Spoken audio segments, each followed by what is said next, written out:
Yeah. I mean, and I'm telling you, in my life, it took me 2.5 years to buy 3 properties.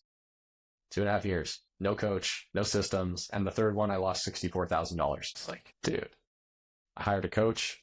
Within the next year, I bought 25 properties.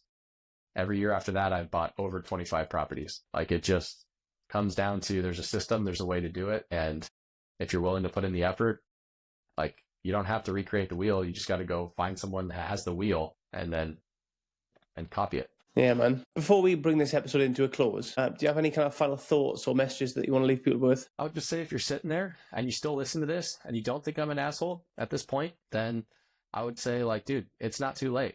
Like, no matter where you're at in life, like, you can start building wealth and you can start doing this. And so, like, I would just encourage you to take a good, honest look at your finances and just be like, dude, is this where I really want to be? Welcome to They're Not Like Us, the podcast where bold ideas and inspiring stories come to life. I'm your host, Aaron, here to challenge the norms and ignite your potential. If you're ready to level up, don't forget to subscribe and join the movement. Now, let's dive in. Hello, welcome back to They're Not Like Us. As always, I'm your host, Aaron, and today I'm joined by Simon Wyatt. Welcome to the show, Simon. Hey, thanks for having me. It's actually Wyatt Simon. Oh my God. Common occurrence.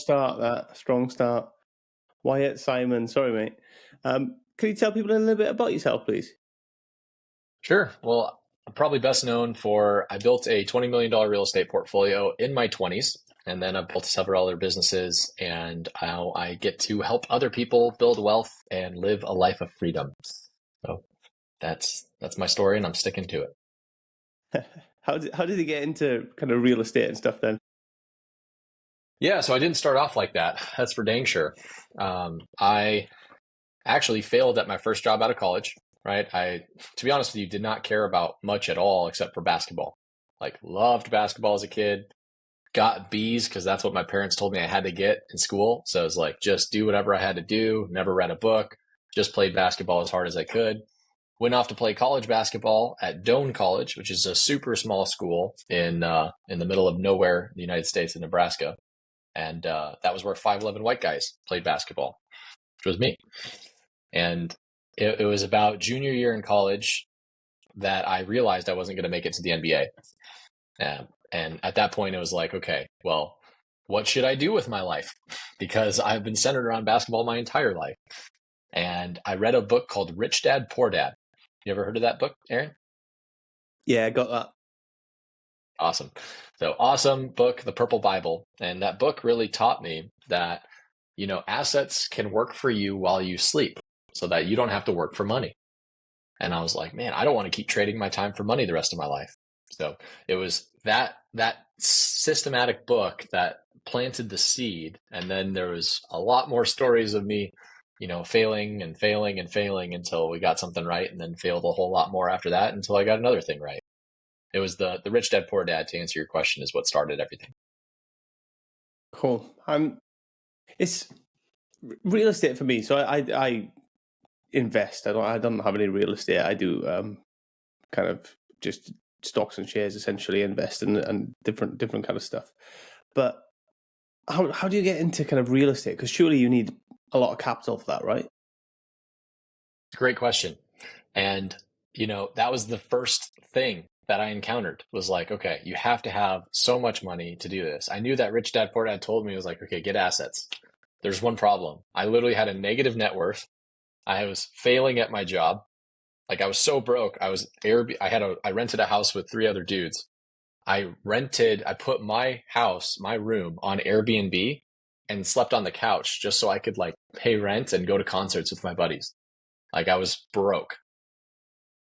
Yeah. I was like, okay, how do I do this without money? So then I realized, I was like, okay, well, all these real estate investors, they're not buying these big buildings cash. They're actually getting loans. So I was like, okay, well, now I just need to figure out how to get a loan from a bank. And so I went to a loan officer from a bank and I said, hey, I'm looking to buy a duplex. I want to live in one side. I want to rent out the other. And he's like, well, I can't give you a loan. I'm like, what? He's like, yeah, you have to have a W-2 job, which just means a salaried job. I was commission only in sales. And so he turned me away. And it was at that point I gave up and I never bought into real estate. Wrong. Right? So then the next thing happens, I said, okay, well, how can I get a loan for real estate then? It's like, well, you have to have a salaried job so that I can show you have money coming in consistently so that I can give you a loan. I was like, okay. So then I went job searching, and I at first could not find, I applied job after job after job, could not find a job that was salaried that accepted me that I also wanted. And so eventually it was about 2.5 months of me job searching where I found one that was not where I wanted to be. It was in Nebraska. It was in Omaha, Nebraska. But I was like, you know what? Like, this is my ticket. I'm going to do it. So I took that job, and then I got approved for a loan, and I was able to buy a duplex, and I lived in one side and I rented out the other. And at that point, I was actually able to take my biggest expense, which was my rent every single month. And I was paying rent every single month, right? And I was able to take that biggest expense and I was able to wipe it out because I was able to live in one side and have the other tenant pay for my mortgage. So I was essentially living for free. And now all that money that I was spending on rent, I could save for the next property. Smart. We don't really do that in the UK, like have duplexes and like fourplexes and whatever else you call them. We have like standalone homes. It makes it a bit more difficult, I suppose. But what is a duplex? Is it like one property essentially, but just kind of split into like two flats or something similar?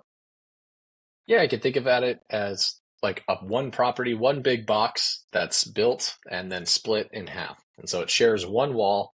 And the particular duplex I lived in was a 2-bedroom, 1-bathroom on the main floor. And then below it, it had room for a garage on each side. And then I actually converted the empty space down there into another bedroom on my side.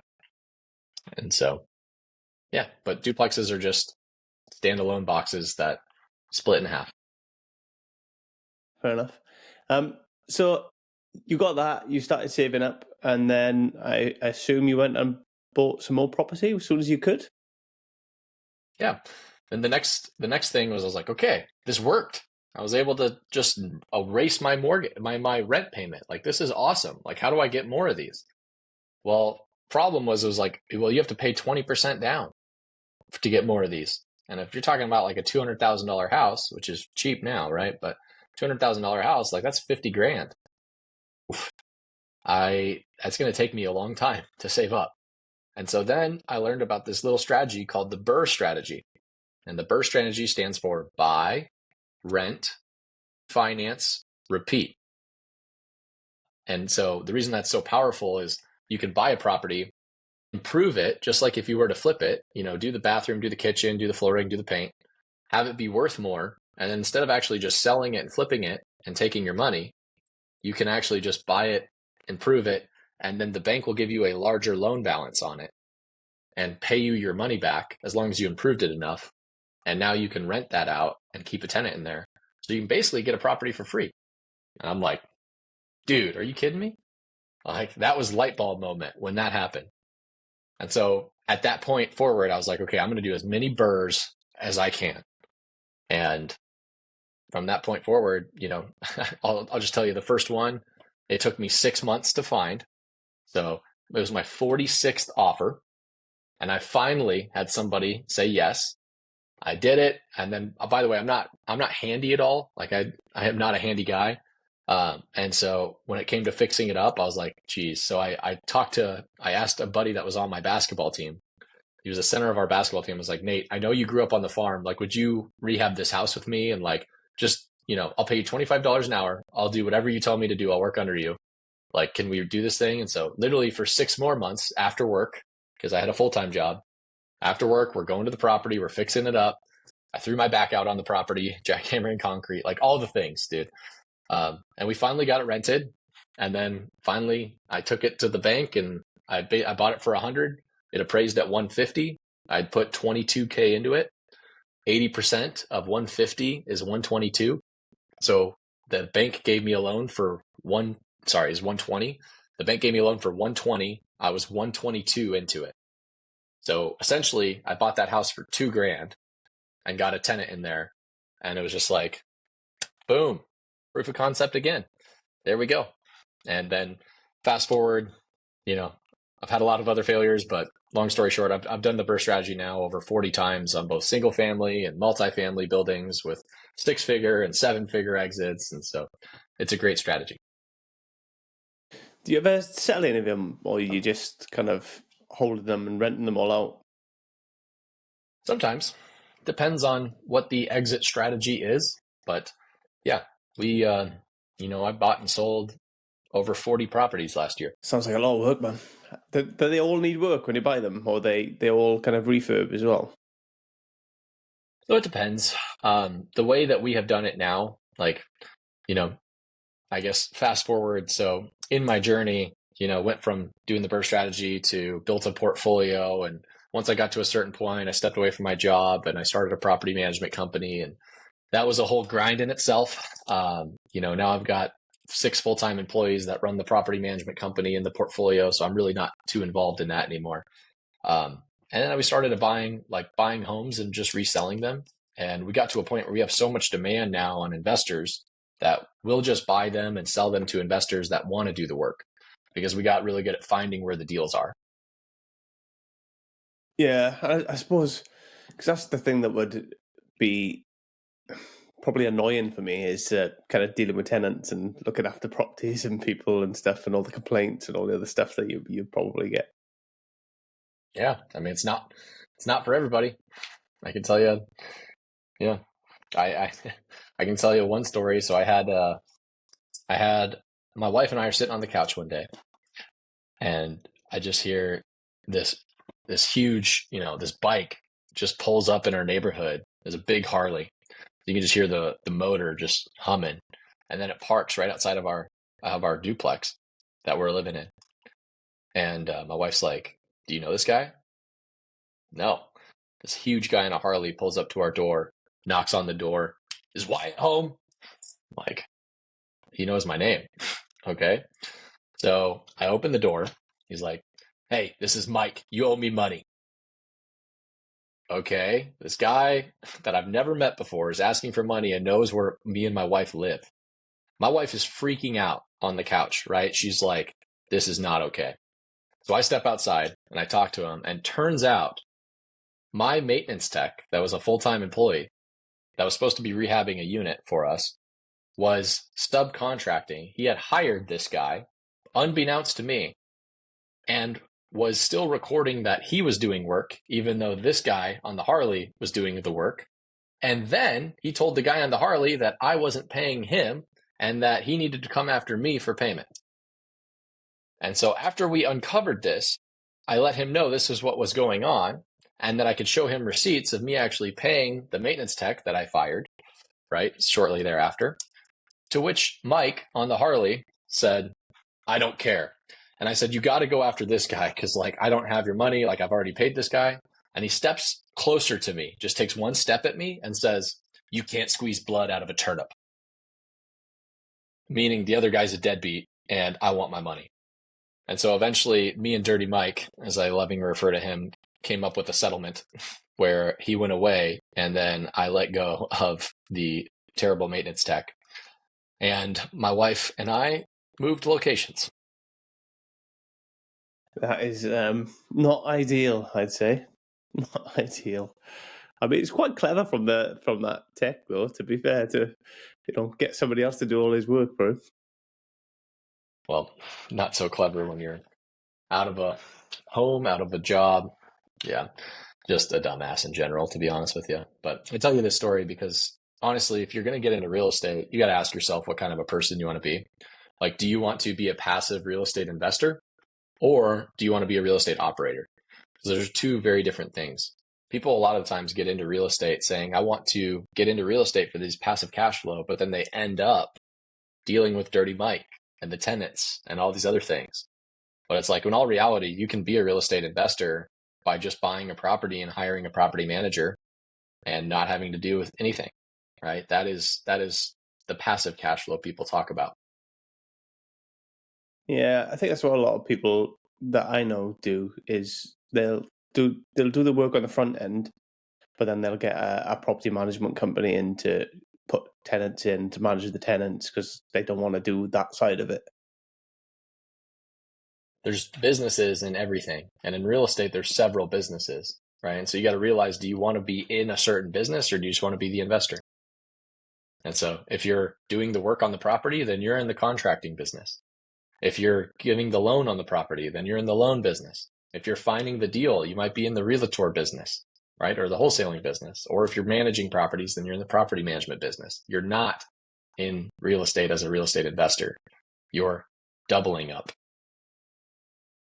Yeah, and a lot of those areas can be a lot of work as well, right? I think a lot of people who have this idea, I'll just get passive income, but then if they plan on doing it themselves as well, I don't think they realize quite how much work goes into it. Yeah, I mean, passive income is passive. If you're doing work, it's not passive. No, and there's a lot to do on if you get a good deal on a house, a lot of the time they need a bit of work, or you need to do something with them to freshen them up at the very least. So you got that on the front end, and then if you haven't got a management company, and managing the client and everything else that's a lot of work as well. But it can be, it depends on the client, I suppose. Client, location. Yeah, there's a lot of factors that go into it. Yeah. You say location. Do you buy all your properties kind of in a commutable distance, in a reasonably commutable distance? I do. And I do advise people to buy in your backyard. I just think it makes sense. You can go check on it if you need to. I mean, there's really not a lot of truly passive things in this world. It's just a lot of highly leveraged activities. So you can be pretty highly leveraged and pretty hands-off if you're still buying in your backyard and just being able to do quality control on things. Yeah, I think a lot of people have this kind of dream of passive income, don't they, with loads of stuff, with real estate, with lots of things. But ultimately, especially at the start when you're new to stuff, things require a bit of work. They do. It always does. You should inspect what you expect. What do you mean by that? So it's just true in everything in life, right? Like, so I have 4 other businesses, right? I've got a 7-figure business. I've got 3 other 6-figure businesses. And in all of this, it's like I have done multiple times where I have delegated things to employees and they haven't done it right. Who's to blame there? It's me. It's me because I either haven't had a good enough process or training around it, right? And so if you just delegate things to someone and don't inspect what you expect, then they can literally do whatever they want, right? You have to go hold them accountable to the end result. And so that's why when you go to delegate things, even if it's just buying a property with a property manager, like our property managers get managed by the asset managers, right? And so the property managers report on the property's performance to the asset managers on a biweekly or once a month cadence so that they get held accountable to the expectations of the property's performance that we have set when we bought the property to begin with. Fair enough. I kind of see that. I think comprehension's key, isn't it? Whenever you got kind of staff and you want them to do stuff, or people working for you in whatever guise, if they're a contractor or wherever. I think everybody says communication's key, but I think it's comprehension's key, right? They need to understand your vision and what you actually want to achieve. For sure. Yeah, you have to comprehend it, but at the end of the day, it falls on the leader. If you want to get somewhere, I like to classify people as A, B, C, and D, right? A players will make it happen no matter what. They don't need any direction. They literally, you just tell them what to do, or like you tell the vision and they will just go do it. They don't need any instructions. B players, they need some instructions. There can be some blanks in the instructions, but they need some instructions to get there. They need for the end result. C players need all the instructions. Like there can't be one thing missing, or else the C player will not get the result. And then the D players, no matter how good your instruction is, they're not going to get there. They just need help. Okay. And so we are all A, B, and C, D people, right? And so the question is, where do you fall on that scale? Or wherever you fall on that scale, you'll never attract the talent that is going to be above you. So if you're not an A-class leader, you'll never get A-class people. Right? And so to your point, comprehension, like you're always going to be capped. The company is always going to be capped around the leadership that is there. And so a lot of the times business is just this refinement of bettering our standards that we live with so that we can attract better people to then give them opportunities to work within the systems that we've built. How do you go about doing that then, Wyatt? How do you kind of improve yourself so that you can kind of bring people with you in that way? Yeah. Well, let me tell you a story, Aaron. That's a great question. So when I left my job, I was doing very well at my job, but I had also built probably a $12 million portfolio at that point. And so I was ready to go away from the W-2, the job, and start doing this thing. And what I did is I was using a third-party property manager, but I decided I wanted to take property management in-house. So I started a property management company, which proved to be the hardest thing I've ever done in my life. Okay, so to give you context, I passed out 4 times from stress in 2022. Legitimately, what happened to me was I was a C, maybe B level leader, and I attracted C and maybe B level talent. And D's, by the way. D's and C's were really what I attracted because I was a C, maybe a B. And so then I worked with people that, to your point, Aaron, didn't comprehend. And it was miserable because I wasted so much time training them only for me to have to fire them or for them to just take a different opportunity because it wasn't working out. And so it was just like years of my life just wasted trying to deal with C and D's. It was just terrible, right? And so what then happened, to answer your question, is like, how do you not have this happen? Well, I hired a consultant. I said, please, I don't want to fail I wasn't even failing forward. It was failing sideways. I wasn't making any progress. And so how can I not have that happen is I hired a consultant, and that consultant taught me how to build systems. That consultant had a way higher standards than I had. And so he reset my expectations for what standards can be within an organization. And then I started living within that, which then got me from a C or B all the way up to an A. And then what that allowed me to do is I attracted B's and then even some A's.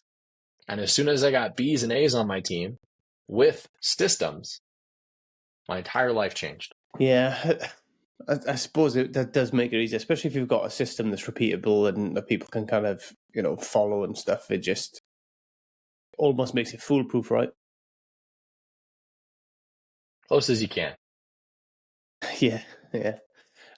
So when you say you bring all these people in, do they work under you for your company, or do you contract a lot? So I have 9 full-time employees that work for my companies. Yeah. And then we do contract out a lot of work as well. Yeah, because contracting out, obviously you have a little less responsibility for those people, the individuals, right? Because you can get new contractors in pretty quickly, pretty easily. But when you've got staff members working for you, directly for you, then you have an extra level of responsibility to their welfare, to looking after them, to making sure they're okay. So how do you find that rather than contractors? How do you find managing your staff? Yeah, you do. When you have employees, you're responsible for their financial futures of their families, right? And so it is a responsibility. To the flip side, if you're just contracting out, you don't have full control over these contractors.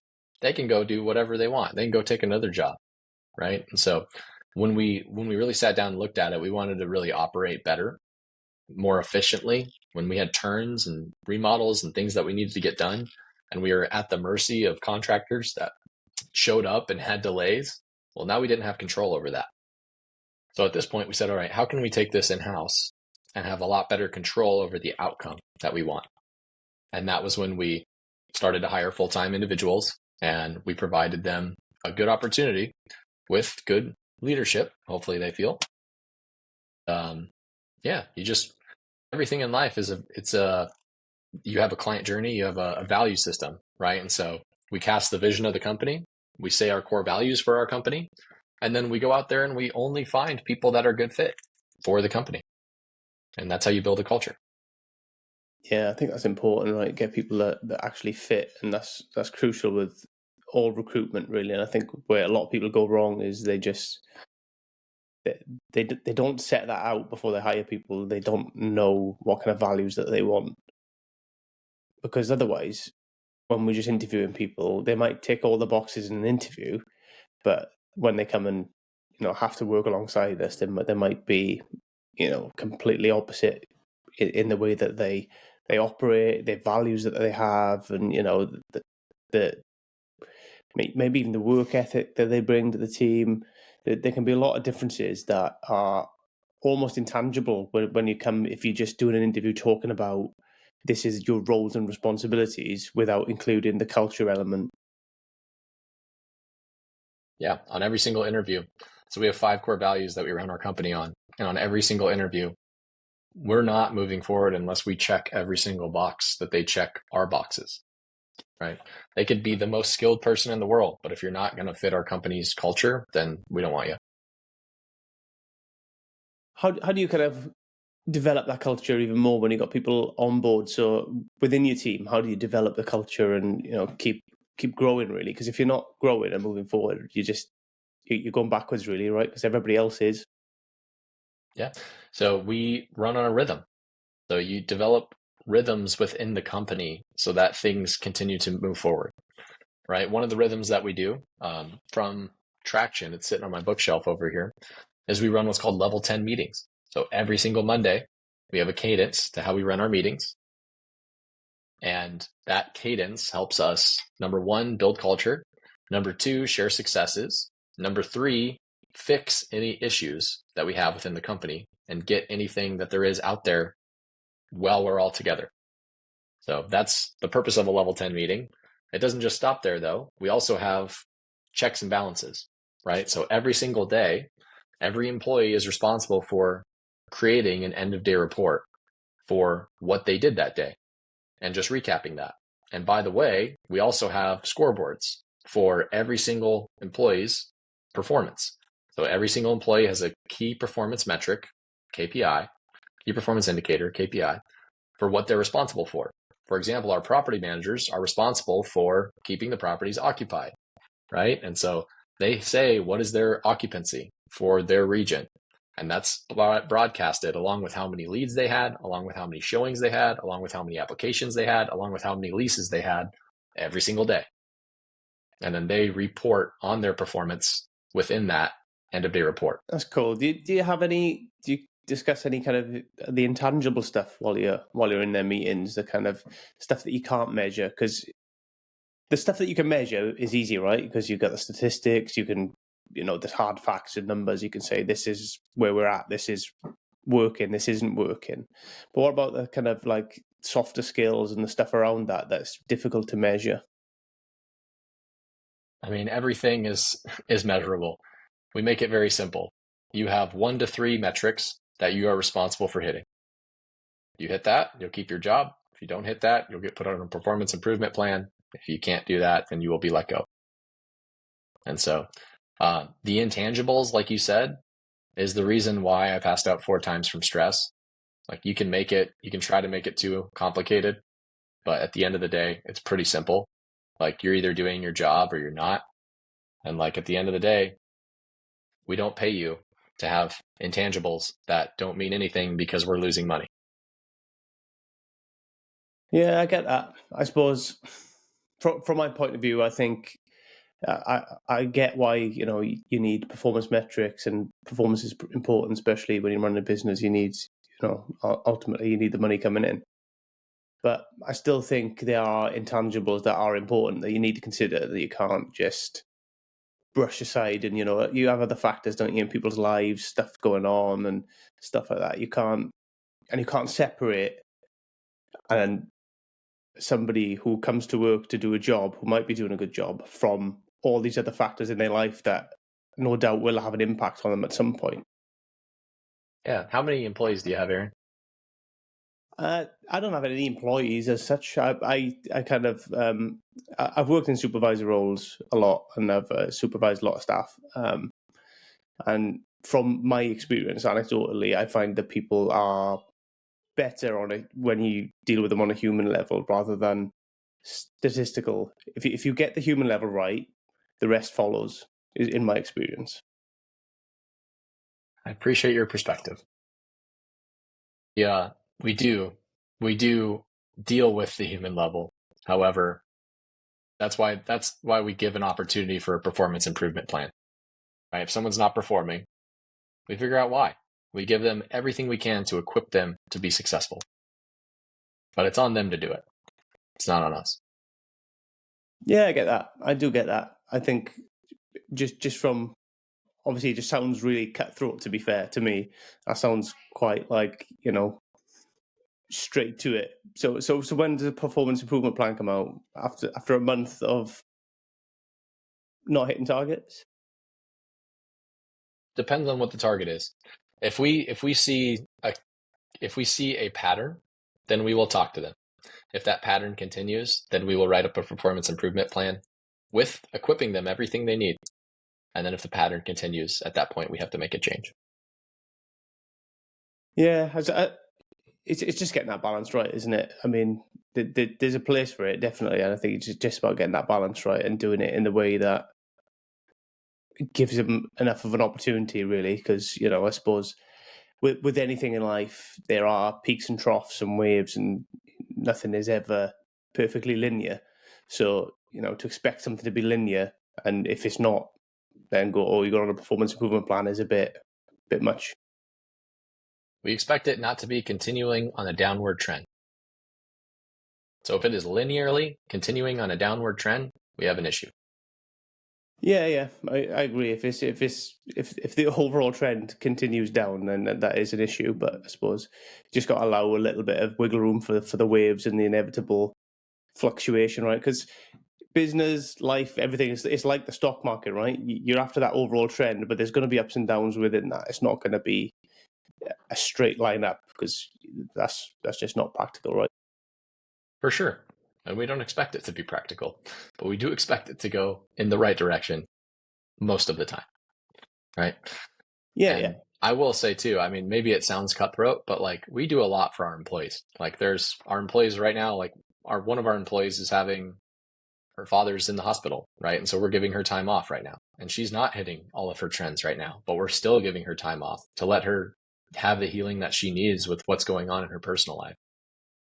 So it's not like we don't care about employees. It's not like we don't do things for them, but we sure as hell measure them and hold them accountable to the expectations that we set. Yeah, that's what I'm talking about as well. Is that kind of stuff. Then these personal things, no doubt, happen in people's lives, right? But we've got to be conscious of that. Sorry, my dog's going wild in the background. You got to be conscious of that. You got to help people out and kind of sort them out and give them that time where they need it. Yeah. Well, it sounds like you just be the best employer to work for, Aaron. I want to come work for you. Oh, I don't know about that. I have my own issues, but I'm just playing devil's advocate really, and kind of get the other side of it and seeing, as with anything in life, it's a dichotomy, right? There's two sides to everything, and we've got to get that balance right. So I don't know. I'm quite a person, people rather than numbers. I suppose I've always been kind of that way. I see the importance in numbers.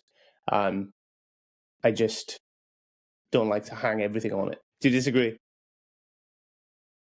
Aaron, you have no employees, so I respect your opinion, but it doesn't hold very much weight. And I have swung both ways. I used to do exactly what you said. And guess what? I got stepped on. I passed out 4 times from stress. My wife said, "What are you doing? Like, we might just need to stop everything that you're doing." Right? The doctors said you might have to stop everything you're doing. And then I hired a consultant of a multi-million-dollar company. And they, who are much smarter than me, told me exactly how to do this. And I've seen this done, right? And after that point, everything changed. And so you got to realize you got to take advice from people who are where you want to be. In my opinion, in my hallucination of my perspective of the world, this is how it actually works. And it has worked, and it has not worked, and then it has worked now. Yeah, I suppose it's a journey though, isn't it, to go through? Because obviously you didn't start where you are now. You know, like you say, you've gone through a journey to get where you are now. It's been a journey. Yeah, man. It's one of those, isn't it? And you kind of learn things by going through stuff and by doing stuff, right? Because I suppose half the stuff you know now, you probably at the beginning you probably didn't have a clue. You didn't even have a clue you'd be facing the problems that you faced throughout, right? Exactly right. Yeah. Like this is the narrow path that I've went on. It was very difficult. It was very challenging. And to another point, like, guess how much I paid for that consultant? It was a lot of money. Yeah, I bet then. A lot of money, right? I've paid over $200,000 US in private education to get me to a place where I am now. And even then, I continually invest in my education through private investments, right? For people, so I can buy into the rooms of the people that are where I want to be, right? And so anybody can take advice from anybody, but I'd encourage everybody to say, okay, where do I want to be? What does their life look like? What are their relationships like in their life? What's their relationship look like with their creator? What's their personal fitness look like? And if you're looking for business and finances, well, how much money do they actually have? And if you want to take advice from someone who's broke, then you're going to get broke advice. But if you want to take someone from who's been there and done that, then you got to pay to be in those rooms, or maybe you're lucky and you can be in proximity, but proximity changes everything. Everything comes down to the people that we surround ourselves with. And I realized that my college buddies were not where I wanted to be, right? I hang out with my college buddies, I go to bars and I drink and I do stupid stuff. And so my life changed when I started buying to be in those rooms and then hanging out with other people that understood how business worked and really started to unlock a higher standard. Again, moving from C to B to A of standards, right? And like, you could say I'm an A standard, you could say I'm a B standard. I've got buddies that I hang out with that I'm like, holy crap, man, they stretch me, right? Like, they are A plus standards. Yeah. And you got people like that make you feel like that, you will grow. Yeah, I did an episode yesterday with a lady about mentorship and well, we touched on aging a little bit as well, but the majority of it was about mentorship and surrounding yourself by people who you can learn from, almost like a spider's web, really, where you're in the middle and you're kind of reaching out and trying to create these connections with people where you can, learn from, not necessarily having a formal relationship where you're getting coaching or teaching, whilst they are valuable stuff. It's about seeing how people operate, being around people who, you want to learn from, who can give you valuable stuff. And, there's a lot of people out there that you can surround yourself with who can give you those little different areas. And it doesn't have to be one person for everything, if you know what I mean. So, like, you could learn business off somebody, you could have family values of somebody else and different things like that. And you can kind of intertwine it all. And that's quite an interesting way to go. I know a lot of people like yourself pay to be around specific people or whatever. But there are those that are lucky enough to have people in their lives that they could probably lean on, go to, spend a day with or two and start to learn and pick up some of these skills, really. Pick up some, yeah. I can tell you, I've had people in my life that, God's grace, like, I've been able to, pick their brain, as you say. By the way, I cringe when I hear that word. People ask me, can I pick your brain? It's like, ugh. But I was able to have some people that helped me along this journey. The thing is like, those people that helped me, they helped me one time. Maybe they helped me twice. Maybe they helped me 3 times. But like, the people that I've paid for have helped me 1,000 times, right? And so in this entrepreneurship journey, there's problem after problem after problem after problem after problem after problem. And these problems get bigger as you grow, right? The amplitude of the problem becomes much larger as you grow, right? And so instead of solving dollar problems or solving $10 problems, and then we're solving $100 problems, and then we're solving $1,000 problems, and we're solving $1 million problems, right? And so the mistakes matter. And so, yeah, I guess one thing I've learned is that paying for mentorship has by far changed my life so that I can actually solve big problems in real time with people that have been there and done that, rather than be like, well, I certainly hope Joe's going to return my call today. Right? Yeah. Because he's a good friend of mine. I suppose a lot of people out there, in the UK especially, they're not keen on paying people to for like mentorship or consultations and stuff like that. It's like culturally, it's not what we do. We don't like to. We're stubborn and we like to rely on ourselves and not everybody else. And then you've got also like a lot of people. There's a lot of people out there who kind of quietly spend money at home and kind of on these courses and stuff and get scammed a lot, and then they get a bad taste in their mouth for the whole thing. And you know, there's a different attitude in the UK than there is in the States, and I think there is value in finding the right people. But how do you find the right people? You screen and you be very cautious, but you really look at the results. Like, okay, does this person have the result that I'm after? And then just do your homework. Like, do they actually have the result, or are they just on social media doing the thing? Right? And then if they have the result, then it's like, hey, let's see what they got to say. Look at the reviews, look at testimonials, talk to people that are in the program to see if like they're getting the results. And if they are, then don't be afraid to move forward and do something about it, right? Because a lot of the times, my mentor actually taught me this, and it's so true. The transformation begins at transaction. So where your money goes, your heart follows, right? And so if you have the balls enough to pay for education, then guess what? You're going to transform just inevitably. The education could be so bad, but you inevitably will transform as an individual. And then hopefully the tactics in there can help you get to where you want to go. But even then, your belief in yourself and your conviction level within your own being will be better and greater. Yeah, I don't know. I think I'd be rather butthurt if I didn't if I didn't get what I was paying for. For sure. But to be honest with you, there's different kinds of students. So there's really like 3 different kinds of students. And I've been a coach now for 2.5 years. And so I've seen this really play out. There's the students, number one, there's the A-level student. They buy into something, and guess what? No matter what, they're going to get the result. You're just a fast track to get there. And no matter how bad your education is or how good your education is, they have 100% conviction that it is, and responsibility that it's on them to learn the material to get them where they want to go. And there's no stopping those people. They are forces with nature. Okay. Then you've got your B-level student. Your B-level student will say, okay, like as long as there's a framework, then I can follow it and I will get that result. And guess what? As long as the coach has any kind of framework that's decent, they'll get the result.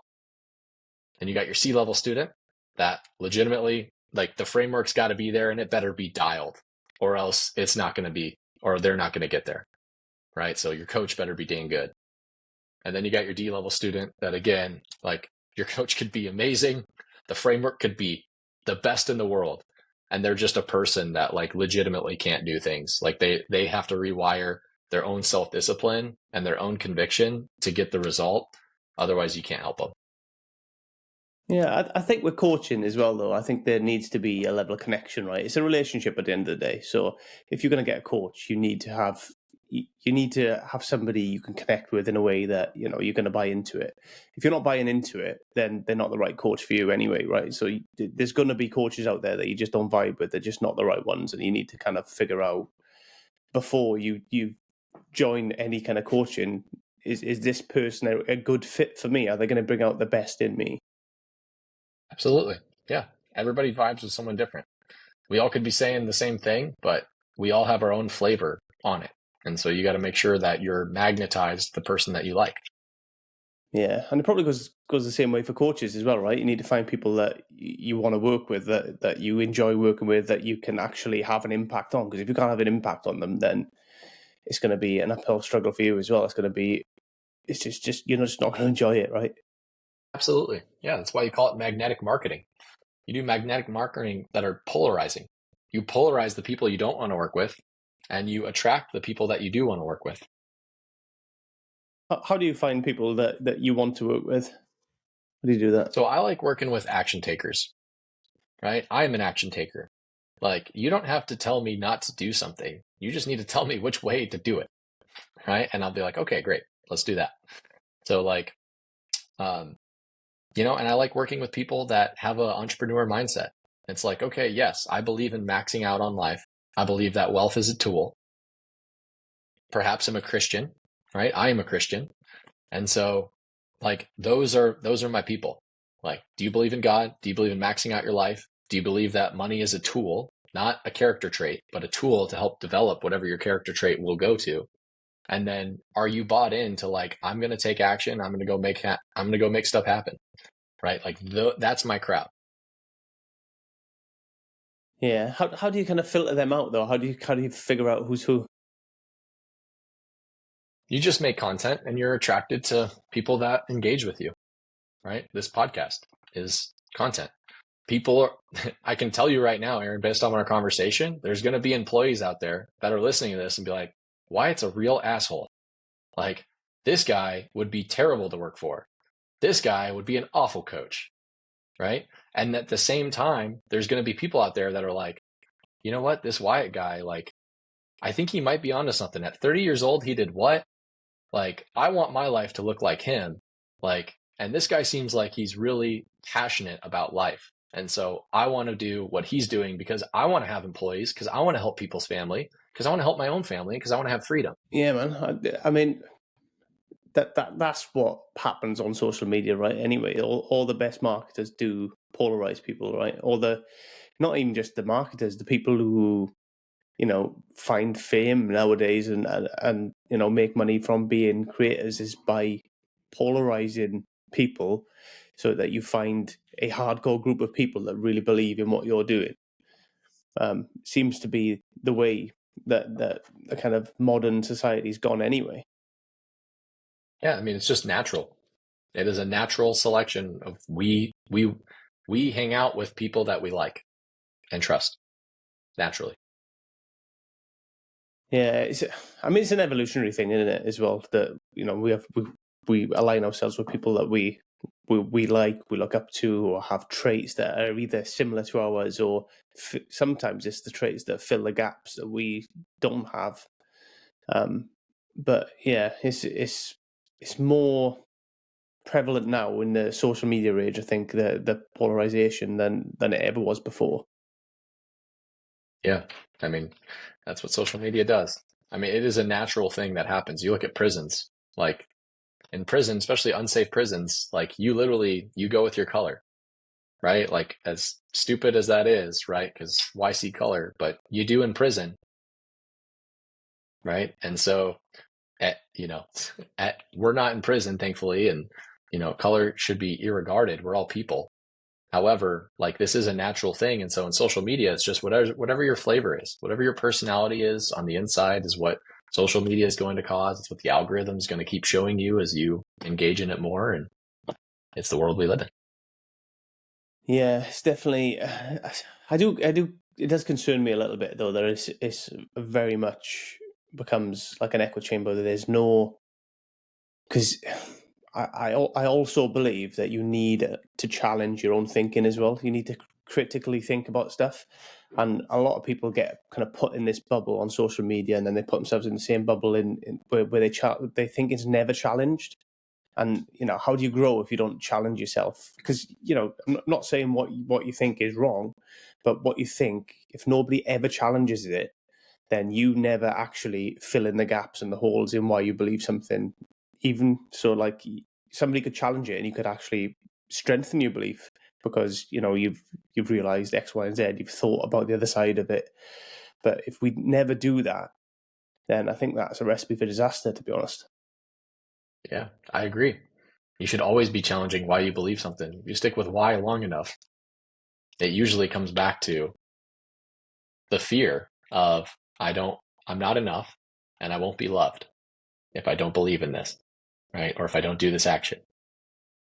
So I ask myself that a lot.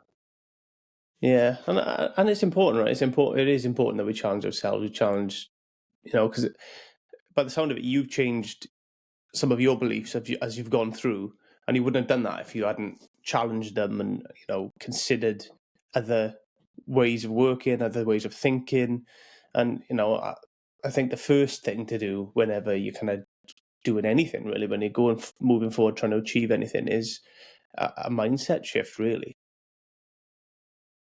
Yeah. I don't want to, we could get deep in the woods on this one, but I know I'm getting close on time here. But yeah, there's different conscious levels. As you move through layers and levels of conscious, it really opens up possibilities and opportunities to grow as an individual and learn more about yourself and your life and your programs as to why you were programmed and all other sorts of things. Yeah, and a big thing for me as well is that we don't know what we don't know, right? So that's the big thing. Like, as you go through life, you'll learn things that you didn't even know that you didn't know. For sure. Unknown unknowns. Yeah, man, and that's a big thing for me. That's something that I'm always aware of. There'll be stuff I know I don't know, but then there's all this other stuff that I have no clue about, and I'm really conscious of that. So I never try to claim to know everything or anything, really. I just try and challenge things in my own mind, play devil's advocate in other people's opinions, and try and hash things out in my own mind to try and figure stuff out. Love it. Well, that's why you're a good host. I'm trying. I'm still fumbling my way through, but I'm trying. Wyatt, you wrote a book, right? I did. It's called Your First 100 Units. You can pick it up on Amazon, and it's the real estate investor's playbook to scaling a rental portfolio. And the reason why I wrote it is I literally had so many people that were reaching out to me being like, how did you do this? How did you do this? How did you do this? And so I took 3 weeks. I sat on a park bench and I actually typed everything myself. I didn't do ChatGPT, although I probably should have, but I didn't at the time. And put out just basically everything that I had researched, all the private education I had paid for, and all the books I had read. And I just dumbed it down to if you want to learn about real estate, this is the how to go from 0 to 1, how to go from 1 to 10, and then how to go from 10 to 100. And it's really broken up into those 3 sections. So is it actionable steps as well that people can kind of take, or is it just the theory behind it? It's very actionable steps. So it is broken up into 3 sections. 1, how to buy real estate. That's to get you from 0 to 1. Number 2 is how to put in systems, how to systemize real estate. So you don't have to be a chicken with your head cut off, and you can go from 1 to 10. And then the last section is how to scale real estate. That's how to go from 10 to 100. And those are really the phases in an investor's journey, or at least what I found to be. Yeah, and that's all US based, right? Because that's one of the things I picked up on in reading real estate books. Is it works very differently in the US to the UK. How you buy property, how you manage it, even how it's taxed, and how you lend money and stuff like that. It does work very differently. I think it works similarly. It's just UK doesn't have as many tax benefits, right? So it is less from a tax perspective, more of just a wealth creation perspective. And even with that said, I mean, I have I don't have international students, but I do have out of state students, right? Out of state investors that still use all of these systems to then invest in different states in the United States to take advantage of all these strategies and opportunities that are there. Yeah, because I don't really know that much about the states either. Is it? I suppose each state has different laws and rules with real estate investment and stuff. Majority are all the same. So the only thing that's going to be different is your tax rate. But other than that, investing in real estate in any state is going to be very similar on a federal level. Cool. Fair enough. If somebody wanted to kind of connect with you then, Wyatt, and wanted to learn a little bit more about you, how would they go about doing that? Well, easiest way is follow me on Instagram.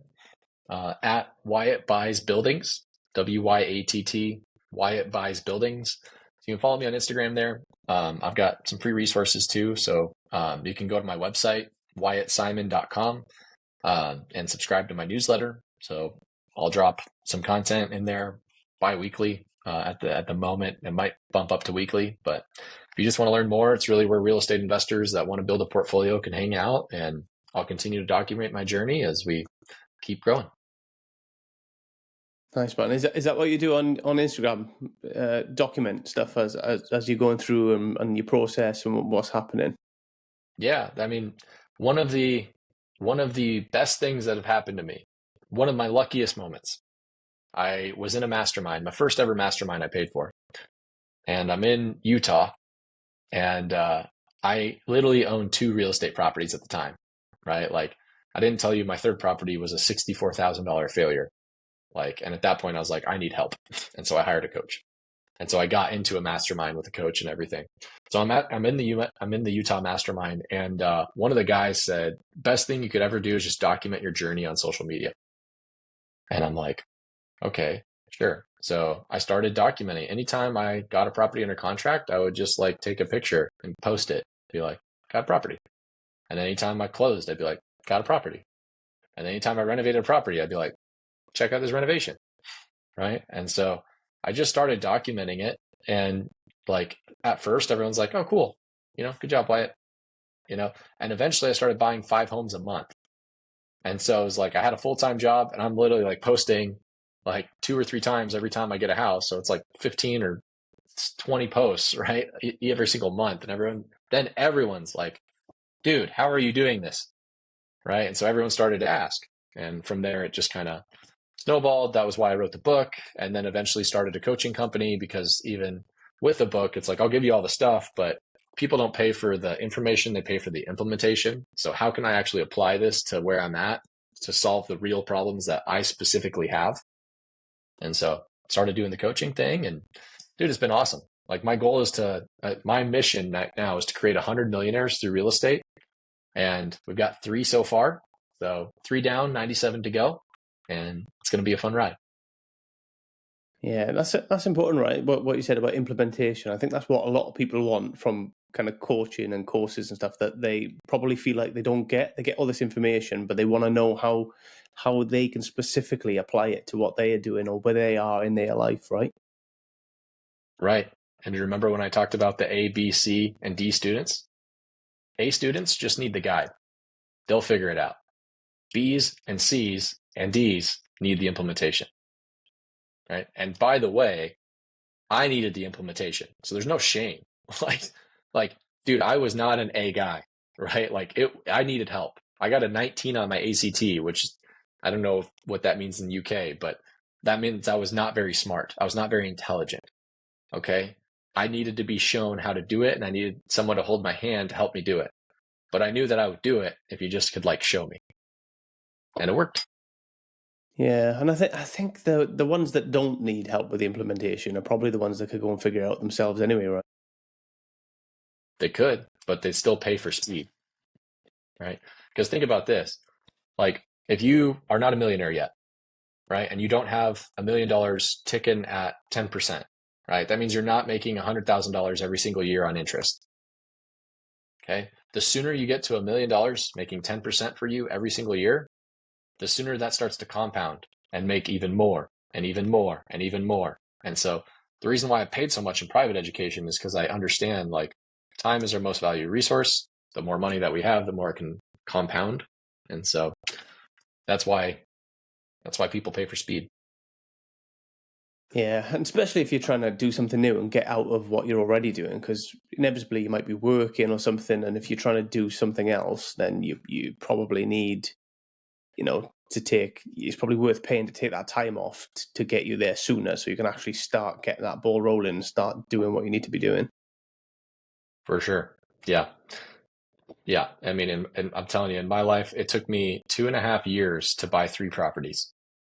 2.5 years, no coach, no systems. And the third one, I lost $64,000. And I was like, dude, I hired a coach. Within the next year, I bought 25 properties.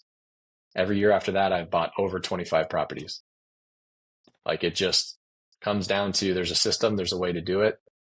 And if you're willing to put in the effort, like, you don't have to recreate the wheel. You just got to go find someone that has the wheel and copy it. Yeah, man. Before we bring this episode into a close, do you have any kind of final thoughts or messages that you want to leave people with? I would just say, if you're sitting there and you still listen to this and you don't think I'm an asshole at this point, then I would say, like, dude, it's not too late. Like, no matter where you're at in life, like, you can start building wealth and you can start doing this. And so, like, I would just encourage you to take a good, honest look at your finances and just be like, dude, is this where I really want to be? And if not, then it's like, dude, like, don't let another day pass without doing something about it. Like, go out there and go find a way to generate more income so that you can go live a life on your terms. Because the sooner you figure it out, like, your life unlocks and you can do whatever you want. And so don't give up on your dreams. It's possible.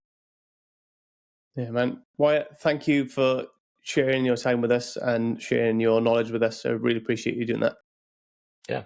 Thanks for having me, Aaron. I appreciate you. My pleasure, man. Take care. All right. Peace. Thanks again for being part of this journey. Stay tuned. We've got even more great conversations coming your way.